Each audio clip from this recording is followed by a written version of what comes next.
Sí, o Hola, sea, profe, algunas buenas cosas son tardes. como, ¿cómo estás? Como Perdón, que repasar. entré un poquito tarde porque recién llego del hospital. Está Disculpe. bien. Bueno, vamos a arrancar. Bueno, la idea es que hoy veamos estos dos power que les pasé, como un repaso y que se saquen cualquier duda que tengan, que después me pregunten lo que sea de cualquiera de los otros power, de lo que entra en el parcial, y después les hice un cuestionario, como siempre, como repaso del cuarto parcial y más parecido a lo que sería el examen, ¿sí? Que era más o menos lo que me habían pedido. No igual, pero más parecido a lo que es después el parcial. Acuérdense en que en el parcial va a haber una pregunta a desarrollar.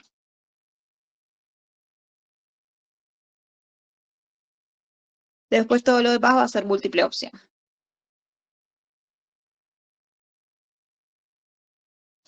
Bueno, vamos a arrancar.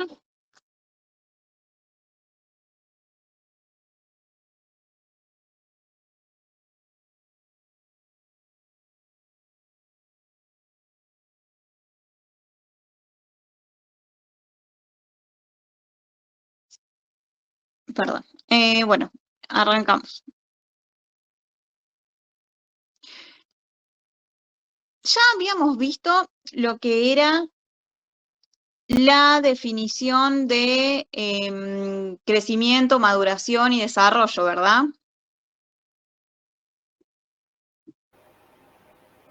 Sí, las dictó la clase pasada. Bien. Sí, Bueno, y una guía también, profe. Me acuerdo. perfecto. Siguiendo esto, vamos a ver más o menos lo que es el desarrollo del niño, ¿sí? En sus diferentes etapas. Vamos a arrancar, a ver, está bien. Vamos a arrancar con lo que es la etapa del lactante, ¿sí? O sea, nosotros arrancamos con el recién nacido, ¿sí? El recién nacido o el neonato vamos a tenerlo de los 0 a los 28 días, ¿sí? Apenas nace hasta los 28 días de vida, ¿sí? Que es el tiempo que le lleva a la adaptación y va a empezar a mostrar todos los primeros desarrollos neurológicos, ¿sí? Ya sea como los reflejos primarios o todo lo que es el desarrollo sensorial. Y es acá donde se empieza a hacer el vínculo afectivo con su entorno, ¿sí? Por eso nosotros siempre recomendamos que los primeros días intentemos que la mamá esté con mamá, papá, con sus hermanitos, ¿sí? Como que el recién nacido se pueda adaptar a su vida dentro de su hogar, ¿sí? Pero primero tiene como que afianzar esa parte, esa vinculación afectiva que tiene dentro del entorno familiar. Y después sí, todo lo que son las visitas y todo eso, no solo para protegerlo de cualquier enfermedad que esté dando vuelta, virus, bacteria, lo que sea, sino por esto mismo de la vinculación afectiva que tiene el niño cuando nace, ¿sí? Acuérdense que es bastante, eh, nada, es un proceso que hace el niño en la adaptación, ¿sí? En estos primeros días. Después arrancamos con la etapa, que es la etapa del lactante, que va de los 28 días a los 2 años de edad, dependiendo alguna, hay diferencias según bibliografías, pero ese es más o menos el tiempo del lactante, ¿sí? Y van a predominar todo lo que son los cambios rápidos, ya sean físicos y del desarrollo sensorial y de la dependencia total de los cuidadores, ¿sí? ¿Por qué? Porque el lactante empieza a mejorar toda su condición cognitiva del lenguaje, motora, ¿sí? Y todos los cambios físicos que empiezan a tener, sobre todo en el primer año de edad, ¿sí? En el primer año, o sea, desde los 28 días hasta los 12 meses de edad, es cuando es la mayor velocidad de crecimiento, ¿sí? Después el crecimiento empieza a ser más paulatino y empieza en una curva un poco más desacelerada que en el primer año. vamos a dividir al lactante en dos tipos de lactante. El lactante menor hasta el año y el lactante mayor hasta los 2 años. ¿No ven? ¿Nadie vio la diapositiva? Yo sí. Sí, profe. Sí, profe. Ah, la que no lo ve, desconectate y volvé a conectarte. A ver si lo puedes ver. O fíjate si no moviste a todos los integrantes de la llamada y tenés la presentación más arriba.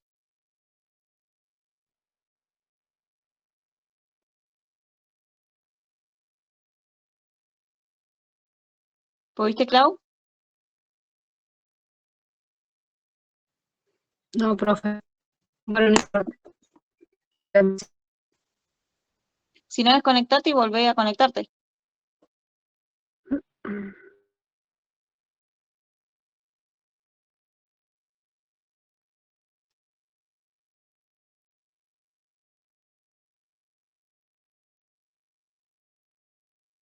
Bien. En el lactante menor, ¿sí? Va a haber un rápido aumento de peso y de talla, ¿sí? Se van a empezar a cerrar las fontanelas, no es que terminan de cerrarse en el primer año, pero se empiezan a cerrar, ¿sí? Todo el cráneo empieza como a sellarse, ¿sí? Ya empieza a levantar la cabeza, se empieza a sentar y empieza a tener un montón de movimientos reflejos que empiezan a ser adquiridos. ¿Se acuerdan que al principio teníamos, ¿sí?, los reflejos primarios, los primitivos, que después pasan a ser adquiridos, ¿sí?, ya a una conducta y no a un reflejo primitivo? Va a empezar a reconocer voces, rostros, va a empezar a balbucear y va a empezar a socializar. ¿De qué manera? Con sonrisa, con apego con los cuidadores, con estirar los brazos para que lo alcen, con dar vuelta la cara cuando no quiere ir con alguien, ¿sí? Empieza a manifestar todo este crecimiento socioemocional.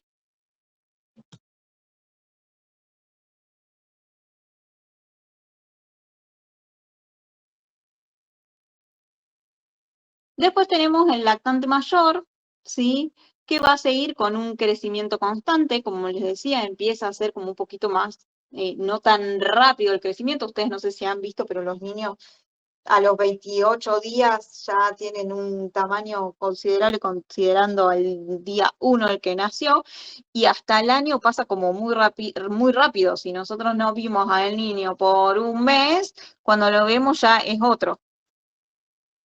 ¿Sí? Empiezan a crecer de manera mucho más rápida que después. Entonces, en el lactante mayor, el crecimiento ya se vuelve como constante, ¿sí? Va siendo paulatino en una escala normal. Empiezan a salir los dientes y empieza a movilizarse, ya sea gateando, arrastrándose, o puede empezar ya a dar pasos con ayuda y algunos ya empiezan a caminar, ¿sí? Depende qué tan desarrollado tenga la parte motora el niño. En la parte con referencia a lo cognitivo, el niño ya empieza a dar sus primeras palabras, ¿sí? Y empieza a relacionarse de manera diferente con lo que es las personas del entorno, ya sean familiares o personas que no conocen. Como una generalidad, ¿sí?, de lo que son de los 28 a los 2 años, ¿sí?, tenemos todo lo que son los cambios físicos y un desarrollo psicomotor bastante elevado, ¿sí? En la parte psicomotor tenemos la parte de la parte motora gruesa, ¿sí?, que va a generar lo que es la deambulación, ¿sí? El niño a los 2 años ya camina. En la manipulación fina, ¿sí?, de todo lo que es lo motor fino, el niño ya puede empezar a agarrar objetos y adquiere una movilidad fina con, por ejemplo, como dice acá, una pinza, o empieza a poder encastrar cosas como juguetes, ¿sí? ahora no me salen, pero todos estos ladrillitos, los aros, vieron que vienen todos esos juguetes para el desarrollo de motor del niño. El lenguaje va a aparecer progresivamente, el desarrollo social también, ¿sí? Va a ir interactuando mejor o menos con las personas que lo rodean y empiezan a imitar, ¿sí? Y es la manera de aprendizaje del niño. El niño aprende por imitación.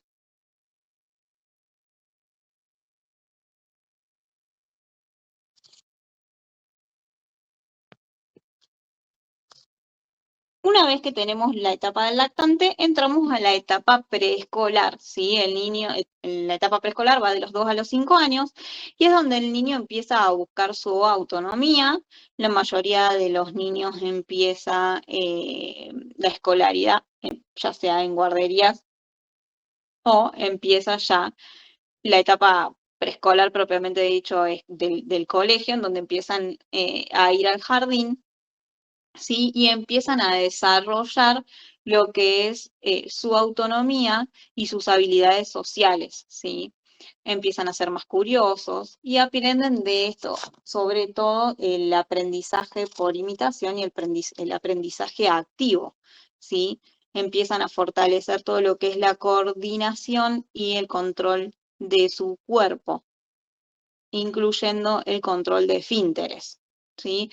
En esta etapa empezamos a trabajar sobre todas estas situaciones. ¿Qué es lo que tienen que saber de acá?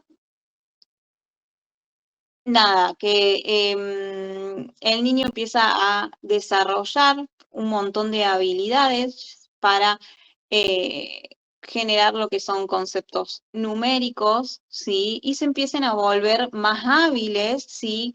Hablando con números, con imágenes, con gestos. En esta etapa los niños dibujan mucho, ¿sí? Empiezan a expresar un montón de situaciones a través de los dibujos, ¿sí? En la parte psicológica, los dibujos dicen mucho de la estabilidad emocional del niño.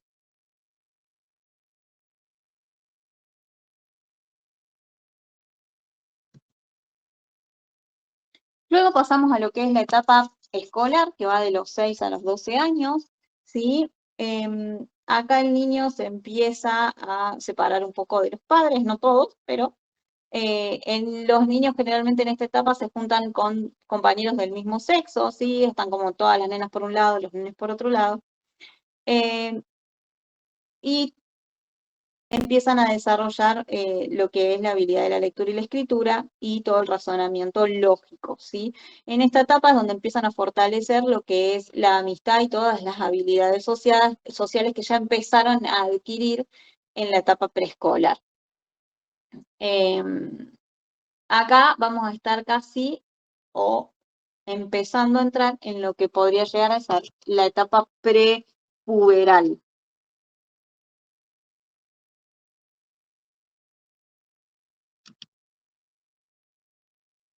Como les decía, depende de la bibliografía. En estas, por ejemplo, dicen que va de los 6 a los 10 años y en el otro tenemos de los 6 a los 12 años. Pero más o menos hablan de lo mismo, ¿sí? En la parte psicomotora, ¿sí? Empiezan a desarrollar todo lo que es la lógica y la noción temporal, y es en esta etapa donde empiezan a traer el concepto de muerte y los miedos sobre que mamá se muera o si yo me muero, ¿sí? Empiezan a tratar de entender el concepto de lo que significa morir. Ya empiezan a adquirir la dentición definitiva, que va a variar dependiendo cada niño. Acuérdense que la maduración del niño tiene mucho que ver con cómo van cayendo y saliendo la nueva dentición. Duermen más, ¿sí? Acuérdense que empieza todo lo que es los cambios hormonales, ¿sí? Y todo esto va a influir en la maduración del niño y, bueno, y la genética heredada que trae.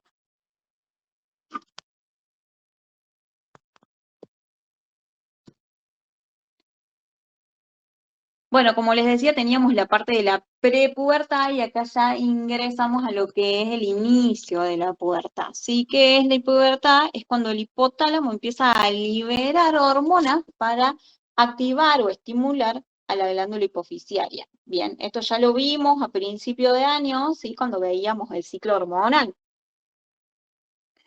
¿Qué era lo que pasaba? El hipotálamo mandaba hormonas a la glándula hipoficiaria, ¿sí? Ya sea la adeno o la neuro, en este caso vamos a hablar de todo, pero sobre todo la adeno, ¿sí? Y va a enviar señales a lo que son los órganos sexuales, que eran los ovarios o los testículos, ¿sí? A las gónadas, para producir estrógenos o testosterona, que van a ser las hormonas que van a ser responsables de los cambios característicos que trae la etapa de la pubertad, ¿sí? ¿Qué es lo que va a traer la pubertad? Cambios, ¿sí? Cambios en el desarrollo físico y en todo lo que son los caracteres sexuales secundarios del niño y de la niña, y todos los rasgos físicos, ¿sí? Que van a diferenciar los sexos biológicos. La pubertad va a comprender varias etapas y son diferentes estadios que van a ir marcando lo que es el progreso de los cambios físicos y hormonales de los niños, ¿sí? James Turner creó una escala que tiene 5 fases que marca cómo el niño se va desarrollando, ¿sí? Hay uno para las niñas y hay uno para el niño. Cada uno de estos, ¿sí? Van a tener diferentes etapas que van a ir marcando los desarrollos, ¿sí? O los caracteres sexuales secundarios que empiezan a ser visibles, ¿sí? Y los vamos a dividir en lo que es la etapa prepuberal, el inicio de la pubertad intermedia, la pubertad avanzada y el fin de la pubertad. ¿Cómo lo van a ver en la tabla de Tanner? Lo van a ver como estadio 1, 2, 3, 4 y 5. ¿Hasta acá me siguen?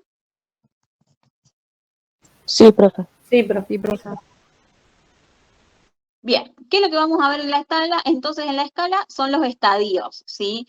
El estadio 1 es la etapa prepuberal, ¿sí? En las niñas que vamos a ver, las glándulas suprarrenales y los ovarios van a empezar a madurar, pero no va a haber todavía desarrollo mamario. Y en los niños va a comenzar la maduración de las glándulas suprarrenales, aunque los genitales externos todavía no van a tener ningún cambio significativo, ¿sí? Entonces, fíjense en que en la tabla al lado dice estadio 1, en las niñas arriba dice pecho infantil sin vello púbico, y abajo en el estadio 1, en el masculino, va a ser sin vello púbico con los testículos y los penes infantiles. En el estadio 2 va a ser el inicio de la pubertad, es donde va a empezar a aparecer lo que es el vello púbico, ¿sí? Aunque de forma escasa, y puede comenzar a notarse, en cambio, olor corporal, ¿sí? Olor a transpiración, sobre todo. En las niñas va a aparecer una pequeña elevación de las mamas y el botón mamario, ¿sí? Que se llama telarquia, ¿sí? Ese botón mamario que empieza a salir. Y en los niños hay un leve aumento en el tamaño de los testículos. Si van a la escala, van a ver lo mismo, ¿sí? En el estadio 2, botón mamario, vello púbico, no rizado y escaso, solo en los labios mayores, ¿sí? Y en el estadio 2 de los varones va a haber un aumento del escroto y de los testículos, va a haber una piel del escroto más enrojecida y más arrugada. ¿Se acuerdan que teníamos estos pliegues, ¿sí? En todo lo que era la parte de piel en el testículo, pero todavía vamos a tener un pene infantil, ¿sí? Y el vello púbico va a ser muy escaso en la base del pene. En el estadio 3 vamos a tener los cambios, ¿sí? Que se van a hacer más pronunciados. El vello púbico se vuelve más oscuro y rizado y se distingue más ampliamente, ¿sí? En las niñas va a aumentar el tamaño de las mamas y puede aparecer flujo vaginal previo a la menstruación. Y en los varones va a aumentar la longitud del pene, y puede comenzar con las emisiones seminales nocturnas.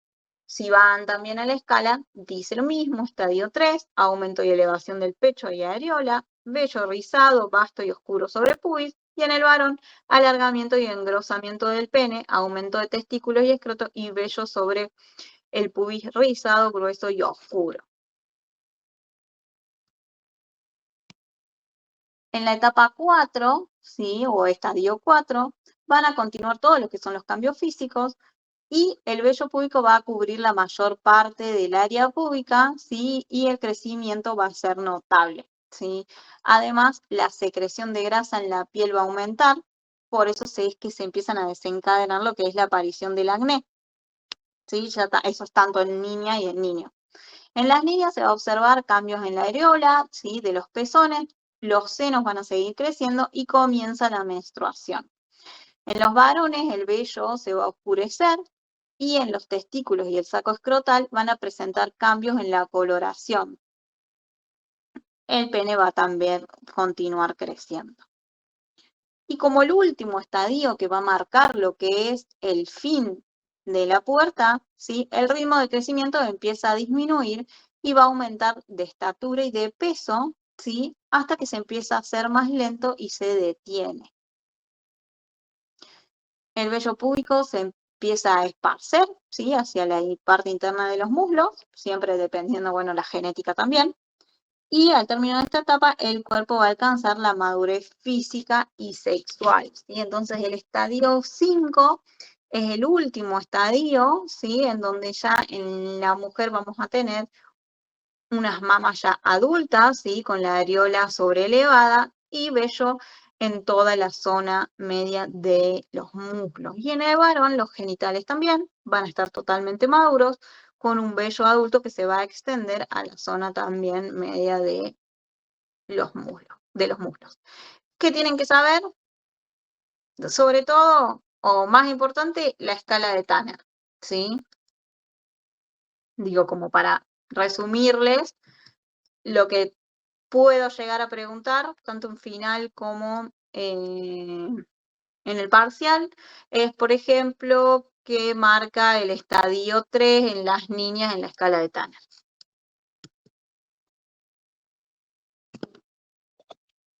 ¿Vamos bien? Sí, profe. ¿Alguien tiene alguna pregunta?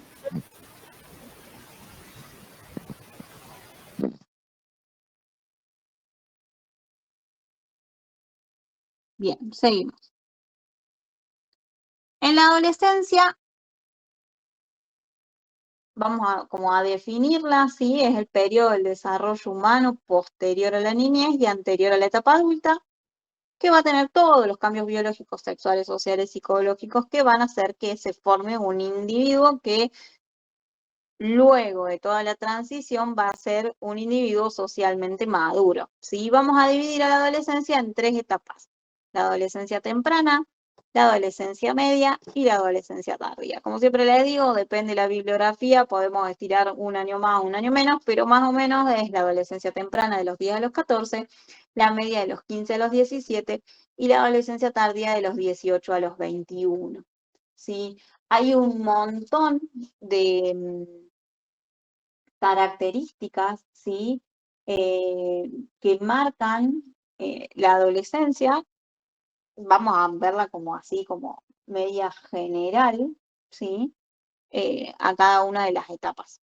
En la adolescencia temprana está marcada por la pubertad y el inicio de los cambios físicos, ¿sí? Que van a conducir a lo que es la maduración sexual y biológica. Una de las características que tiene la adolescencia temprana es que hay un mayor interés por ser independiente, pero todavía siguen, como por así decirlo, haciéndole caso a la familia, digamos.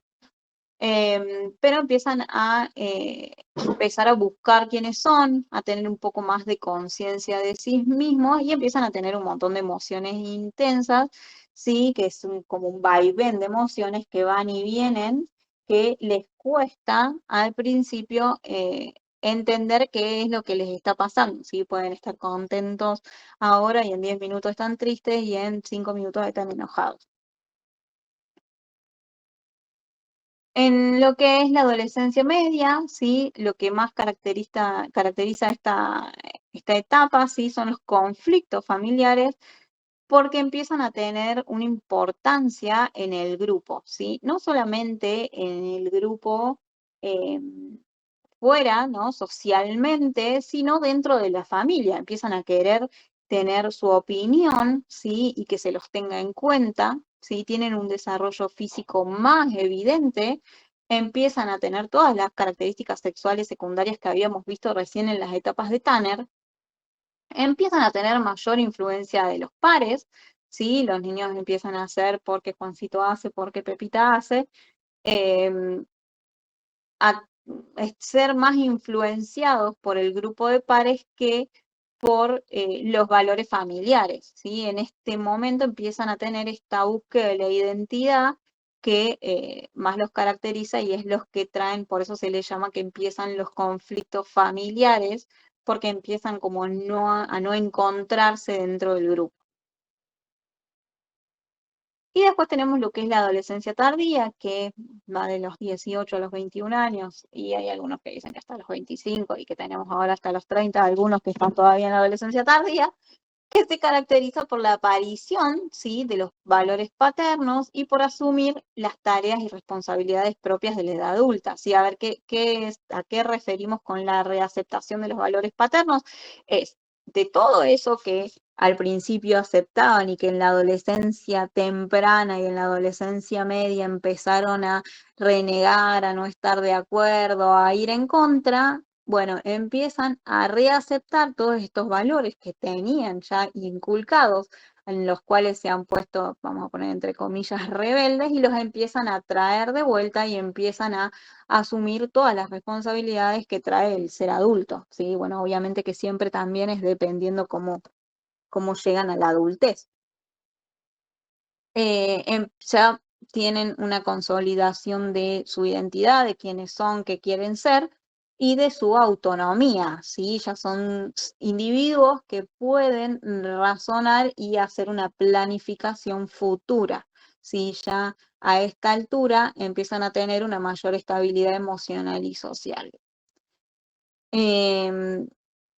Tenemos adolescentes tardíos que se van del hogar de los padres y hay algunos que siguen y empiezan su adultez todavía en el hogar familiar. Como resumen, ¿sí? El adolescente sufre cambios físicos, psicológicos, emocionales y sociales de todo tipo.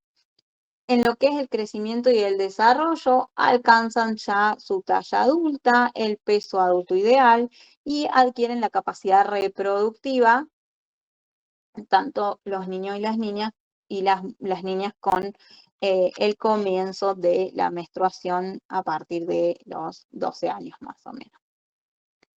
En lo que es el desarrollo psicosocial, nada, esto que decíamos, empiezan a dejar de tener actitudes infantiles, ¿sí? Para empezar a formar lo que va a ser su identidad adulta, empiezan a tener los conflictos con los padres, empiezan a hacerse más unidos a lo que es el grupo de pares, empiezan sus primeros noviazgos, sus amistades más fuertes, y empiezan a tener cambios físicos y les importa más en esta etapa la opinión de los demás, ¿sí? Cuando hablamos de factores de riesgo, ¿sí? Vamos a hablar de que existen factores que son factores de riesgo y factores de protección, ¿sí? Acá hay un resumen como hay que favorecer su autoestima y la seguridad en sí mismos y huir de las modas, la cultura del ocio, la familia, el pilar fundamental que debe ser tolerante, ¿sí? Pero tenemos diferentes, ¿sí? Los factores de riesgo en la adolescencia son cualquier conducta de riesgo que tenga el adolescente, ¿sí?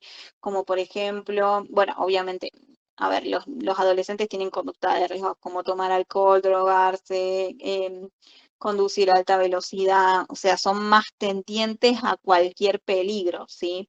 Un factor de riesgo también es las familias disfuncionales, la deserción escolar,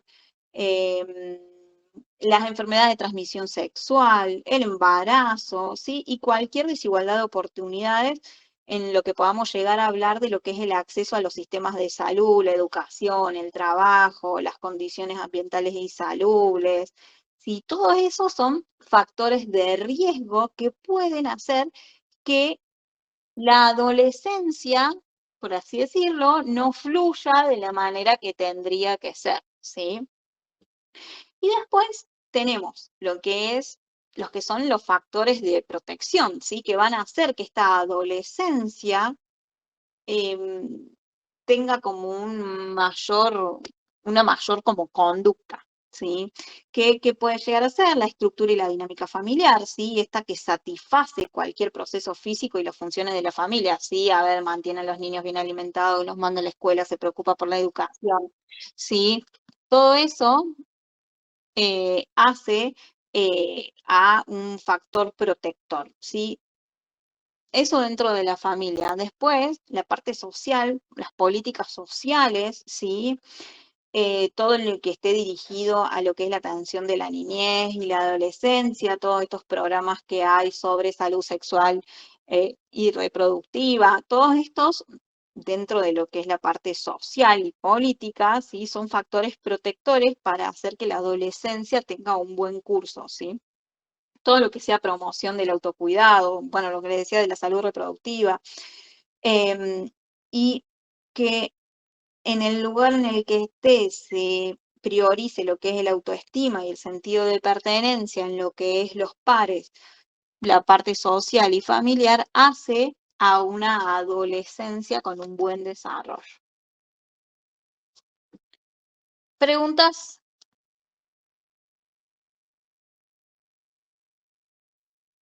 No, yo entendí. Yo también, profe, nada. Y acá mi hija que está prestando atención porque como va a entrar a la facultad de psicología, dice que está muy bueno el power, profe. Qué Está bueno. sentadita prestando atención. Bien. Bueno, ¿qué es lo que más me importa en este Power, digamos, para el parcial? Es sobre todo, bueno, que tengan diferenciadas lo que son las etapas, ¿sí? Preescolar, escolar, la del lactante y, bueno, lo que es la adolescencia y la pubertad. Y sobre todo, de lo que sí seguramente, aparte, también va en el examen final, son las etapas de Tanner, ¿sí? Y como les había dicho, que ahora que me acuerdo no se los puse en el examen que les voy a dar el cuestionario después que termine la clase, las definiciones de crecimiento, desarrollo y maduración son preguntas de examen. Vamos a ir ahora al otro Power. Profe, eso sería Perdón, lo que profe. dice en clase, ¿no es cierto? ¿Cómo? El desarrollo, crecimiento y maduración es lo que dictó en clase. Claro, lo que dicta en Ujú, clase. bien. Estas son las preguntas de examen, crecimiento, desarrollo, todo eso. No entiendo cómo. No, que había dicho al final que eran preguntas de examen, las de crecimiento, desarrollo y Sí, maduración. Eso saber había la dicho porque... diferencia, claro, saber la diferencia entre crecimiento, desarrollo y maduración es pregunta de examen. ¿Sí? Tanto de el parcial como del final. ¿Sí? O sea, lo que dicté entra en el parcial y final también.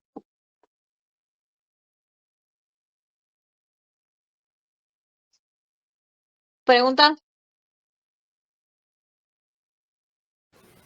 Profe, Ya perdón, yo entendí. entré recién. ¿Me escucha? Sí, sí, Ah, lo de Tanner, la escala esa, ¿la va a tomar? sí, ¿O solamente lo...? eso Ah, va. bien, bien, bien, gracias. De nada.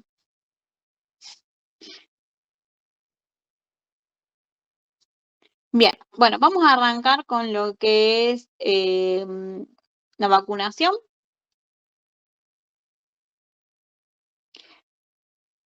Para hablar de vacunación tenemos que saber qué es una vacuna, ¿sí?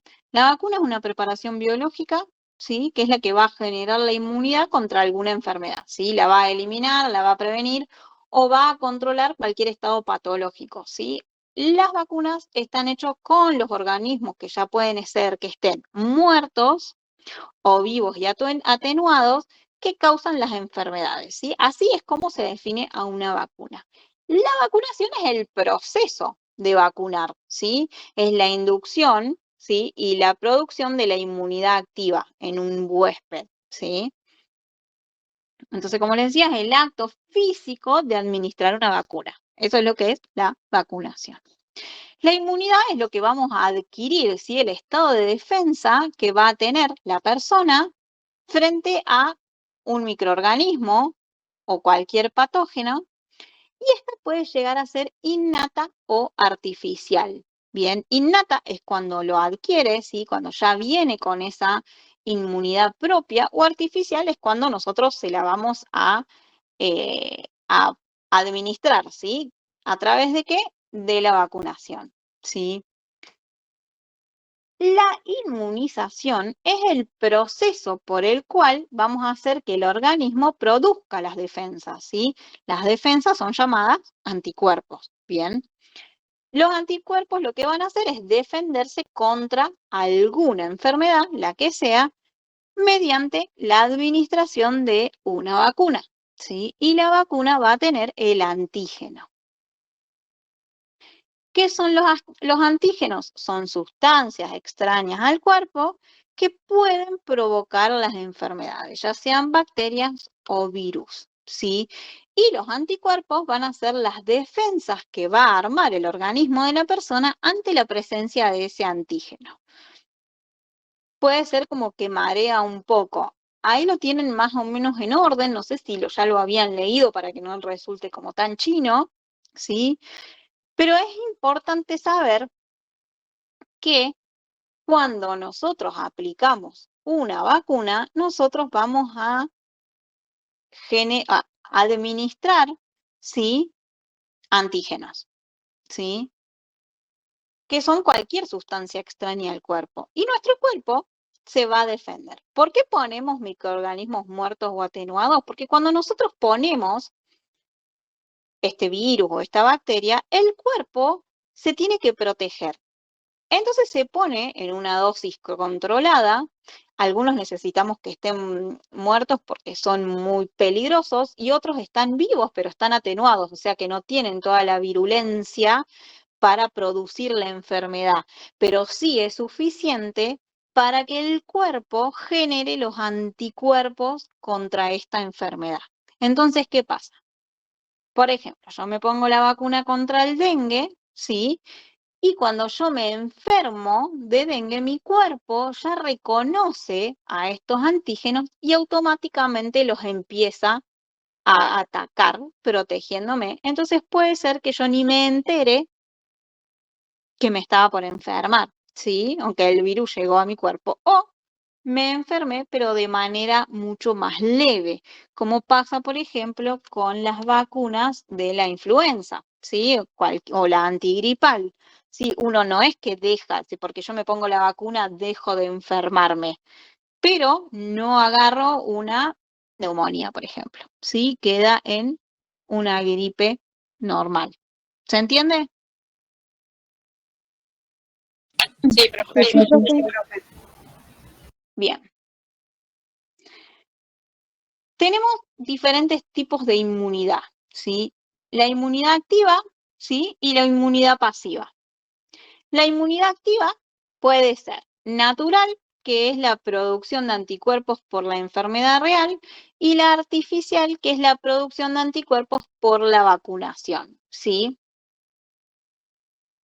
Y la inmunidad pasiva, que también puede ser natural y artificial, y que la natural es el traspaso de anticuerpos a través de lo que es la placenta o la lactancia, ¿sí? Y la artificial es por la administración externa de los anticuerpos, ¿sí? A través de vacunas.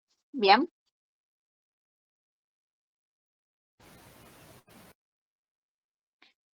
Esto no se lo tienen que saber de memoria, por lo menos para mi examen, ¿sí? Pero para que ustedes sepan, las vacunas, como yo les había dicho antes, se clasificaban en vacunas, que pueden ser con el patógeno vivo o muerto, ¿sí?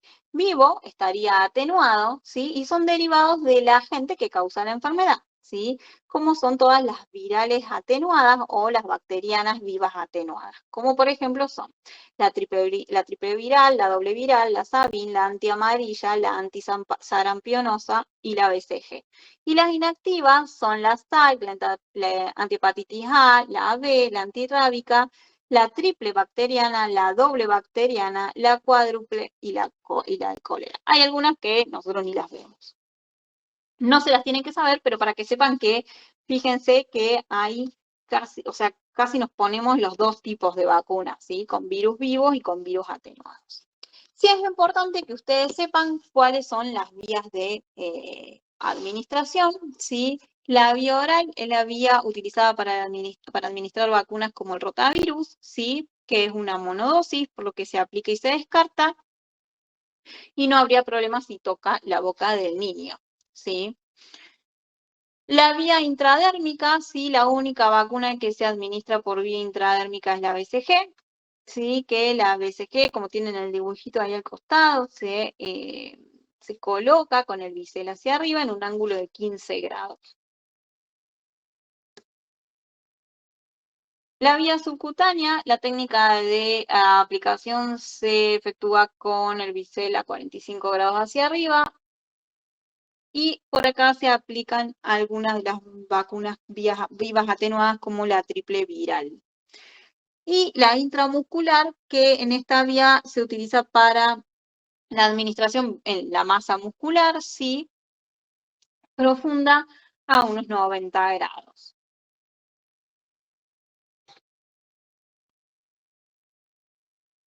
¿Cuáles son los sitios de administración? ¿Sí? La cara anterolateral del músculo, menores de 12 meses de edad, ¿sí? ¿Por qué hasta los 12? Porque después los niños caminan, ¿sí? Entonces es ya muy doloroso colocárselo en las piernas, que ellos después se van a estar movilizando. Y en el deltoides, en niños mayores de 12 meses, ¿sí? Adolescentes y adultos, y pueden ver que la zona de punción se llama el deltoides porque está el músculo deltoides, ¿sí? Ahí pueden ver cómo es el músculo y cuál es la zona o el lugar de la administración de la vacuna, ¿sí? ¿Cuál es la zona de punción?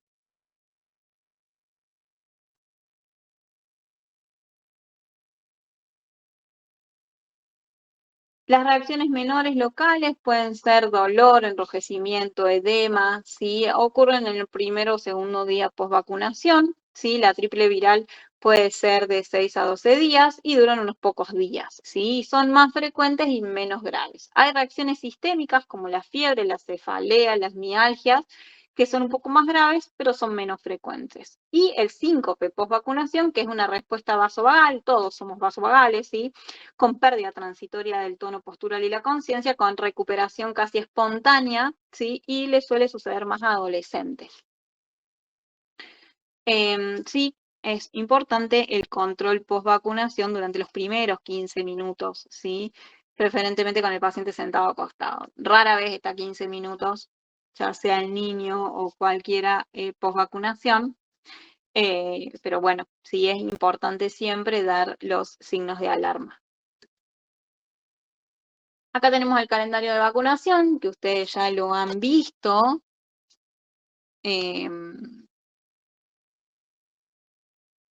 El año pasado, creo, en comunitaria, ¿sí?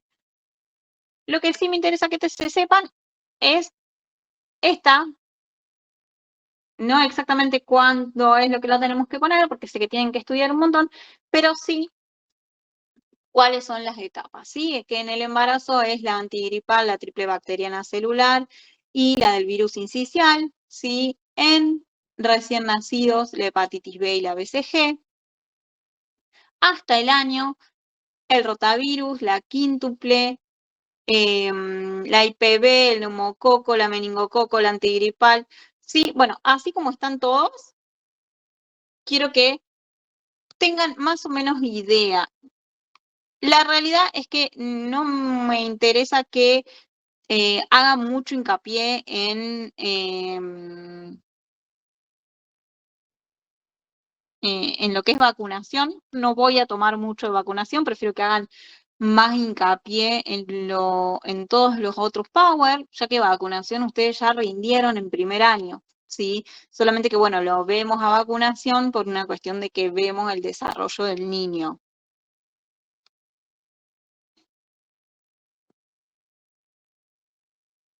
¿Preguntas?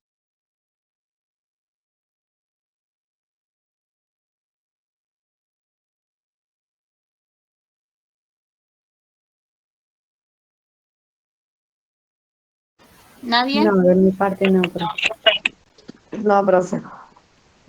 Profe, usted había dicho que la BCG se ponía, creo que, no sé, en el muslo, no sé si era la hepatitis o alguna de esas, no sé si era en el muslo izquierdo o derecho, ¿se acuerda? Sí. Yo lo anoté, pero no encuentro el cuaderno. No sé si va a preguntar algo de eso. No, lo que voy a preguntar es ¿Cuál? cuáles son, por ejemplo, las primeras vacunas que se colocan en el Durante las recién primeras nacido. 12. Ah, bien. ¿Qué más? Creo que más que nada lo que hacemos en la recepción, ¿sí? Por eso sí es importante. Sí, para qué es, por ejemplo, la de la hepatitis o que la hepatitis sea una vacuna, qué es la vitamina K, ¿sí? Bien. Pero para sacarte la duda, la de la hepatitis B en el derecho, pero es como es por un protocolo, ¿sí? Para tener la seguridad que en el derecho ponen la hepatitis B y en el izquierdo la vitamina K. Nosotros lo tenemos como un protocolo para eh, poder asegurar que se le pusieron las dos o si se puso un solo pinchazo, qué fue lo que se puso. Bien, gracias, profe. Como importante es esta última diapositiva, ¿sí? La primera vacuna que recibe un recién nacido es la leche materna, ¿sí? En la leche materna, en el calostro, van todos los anticuerpos, ¿sí? Que la madre va a traspasar, los que no traspasó a través de la placenta, los traspasa a través de la leche materna, ¿sí? Y el calostro es la primer vacuna, ¿sí? Que recibe el niño al nacer. Por eso es tan importante hacer hincapié en lo que es la lactancia materna.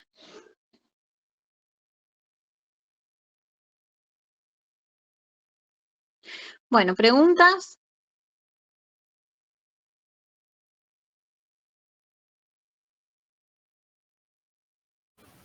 No, profe, de mi parte no, pero sí tengo que repasar bastante porque es mucho. Profe, entonces en vacunación va a ser hincapié en lo que vendría siendo, o sea, en cada etapa qué vacuna corresponde. O sea, no desde los 3 años hasta los 6 años, no, nada de eso, no. Sino como que en la etapa del embarazo se pone tal vacuna y así. Exactamente, exactamente. Ah, bien, gracias. Pero como les digo, o sea, si están como muy atrasados, no hago tantas preguntas de vacunación, ¿sí? Hago más preguntas de todo lo demás. No es que no lo estudien, pero no es a lo que más hincapié voy a hacer. ¿Y era una sola a desarrollar, profe? Todavía no sé si una o dos, pero creo que una sola voy a hacer. Después todas las demás, múltiple opción o verdadero y falso. Esa es la que va a incluir acciones de enfermería, ¿no? Sí, seguramente sí. Yo le quería preguntar eso, profe, si nos podía dar un ejemplo de una acción de enfermería para que nosotros podamos como armarlo en las otras situaciones, digamos. Me la pasé dándole ejemplo en cada presentación que dieron. Como el de las compresas. Ese ejemplo fue para que ¿Cómo? era cortitas. Como el de las compresitas, como el que dio el ejemplo ese. ¿Me escuchas? No me acuerdo qué le di. O sea, no me acuerdo del ejemplo. El de lo que había que tener, por ejemplo, para recibir el bebé, los pañitos calientes, para que no pierda el calor, para que no reciba frío el bebé cuando nace y todo esto. Eso es una acción de enfermería. Por ejemplo, sí, mantener, Claro. a ver cómo podría ser, mantener precalentada las compresas para recibir al recién nacido y evitar la pérdida de calor. no sé, controlar En el los... apunte, profe, en el apunte ese que dio, bueno, en el PDF, donde dice recién nacido, ahí atrás, más atrás, salen varias varias acciones. acciones de enfermería, sí. También Sí, en ¿no? el libro de prácticas de segundo año, que yo lo estuve viendo, bueno, que fue el único que me quedó, también hay algunas acciones, si las quieren ver, no sé si ustedes lo tienen en el libro. A ver, ¿qué es lo importante? ¿Quién era que me había preguntado? Mica, Mabril, no, Mica. Yo, Mica. profe, o sea, le quería consultar, ¿podemos desarrollar acciones de enfermería que tengan que ver con la recepción del recién nacido y también con la atención de la madre? Y depende de lo que pregunten, lo que, o sea, lo que esté pidiendo. Si yo Ah, pido bueno, realizar, no sé, 5 acciones de enfermería con respecto a la recepción del recién nacido, sí, puede haber algunas que vayan de la madre, pero en realidad ahí te estoy pidiendo el recién nacido. bueno, profe. ¿Qué es importante que ustedes cuando estén armando la acción de enfermería? Es que ustedes pongan el verbo, ¿sí? ¿Qué es lo que voy a hacer? Por ejemplo, control de temperatura, ¿sí? O no sé, control de tensión arterial, ¿sí? Control de tensión arterial cada 2 horas. Entonces yo pongo el verbo, ¿sí? ¿Y qué se hace? ¿Cómo, cuándo o por qué lo hago? ¿O para qué lo hago? Bien, entonces, por ejemplo, controlar la tensión arterial cada 2 horas para valorar la evolución hemodinámica del recién nacido. Profe, tengo Wow. una duda.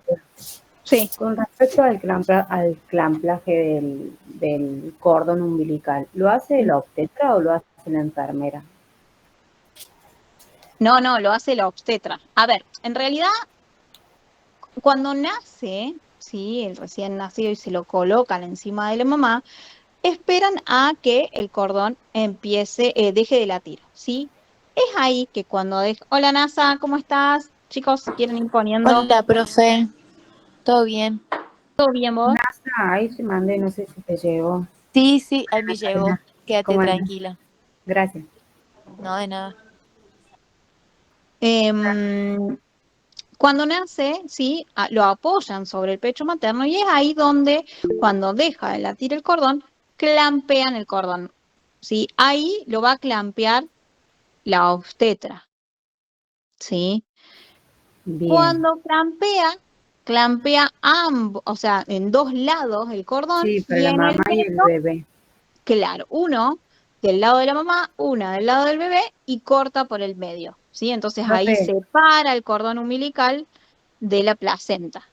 otra consulta, porque he estado viendo videos. La limpieza del cordón umbilical una vez que se cortó, porque como sangra, vi cómo se hace la limpieza. ¿Lo hace la enfermera o lo hace A la veces lo hace obstetra? la neonatóloga o la enfermera, depende de quién está. Lo que se hace en ese momento es que queda clampeado con una coger. Cuando lo van a dejar arriba de la mamá, lo que se hace es colocar el clamp, ¿sí? A unos 2 centímetros más o menos del Sí. ombligo del recién nacido, y ahí se coloca el clamp. Lo puede Una- hacer la neonatóloga o lo puede hacer la enfermera de neo. Bien, ¿eso serviría como acción de enfermería si uno lo quiere poner? Sí, mm, sí, depende cómo la escribas a la acción de enfermería, sí. Sí. Bueno, gracias.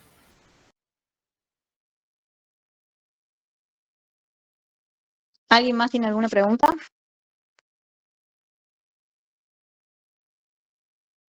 Mica, ¿te quedó claro lo de las acciones de enfermería? Sí, profe, gracias. Bueno, a ver, dame algún ejemplo que te salga. Bueno, el que yo me sé clave, bueno, es el del control de los signos vitales que lo dio recién. Podría ser en la recepción, la aspiración de las secreciones para evitar, ay, no me sale la palabra. No. No, podrías poner, a ver, acuérdate que que la aspiración de las secreciones no es algo que se hace de manera rutinaria. Es si se nota alguna obstrucción. Claro, entonces ahí podría poner, por ejemplo, realizar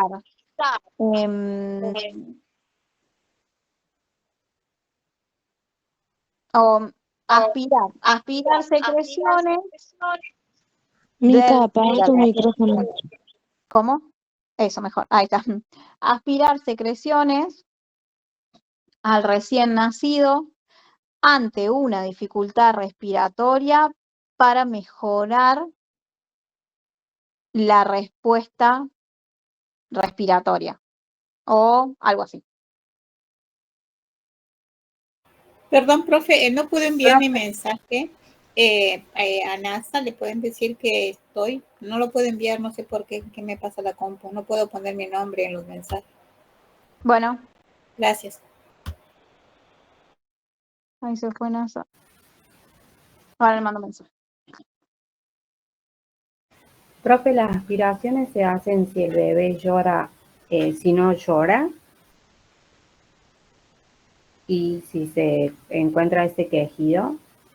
Claro, si o hay ese un ruidito. quejido, ¿sí?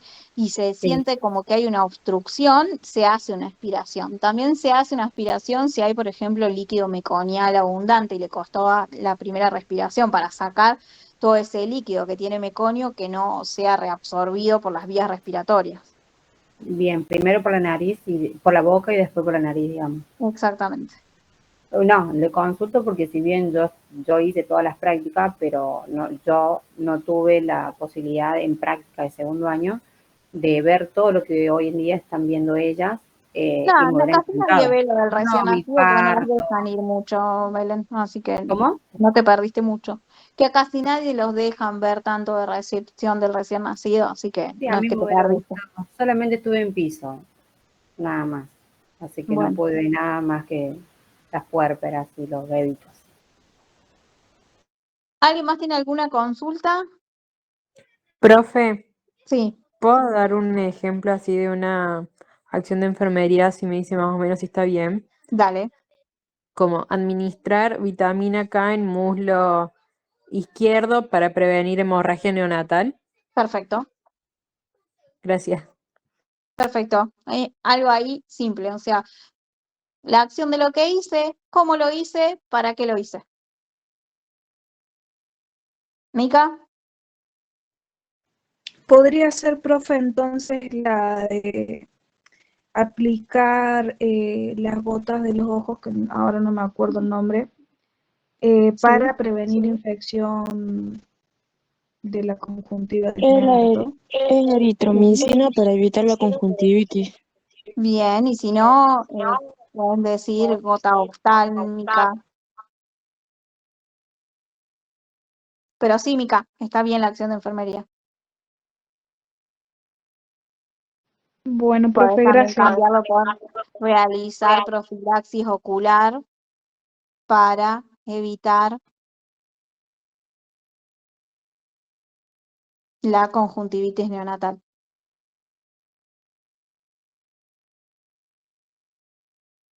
Pero está bien la acción de enfermería como la estabas planteando. Podríamos hacer también, profe, la de educar a la familia sobre el manejo y la importancia de la lactancia segura. ¿Sí? ¿Para? Para involucrar a la familia en la prevención y el cuidado del recién nacido. Puede ser, sí. También puedes poner para fortalecer el desarrollo neonatal.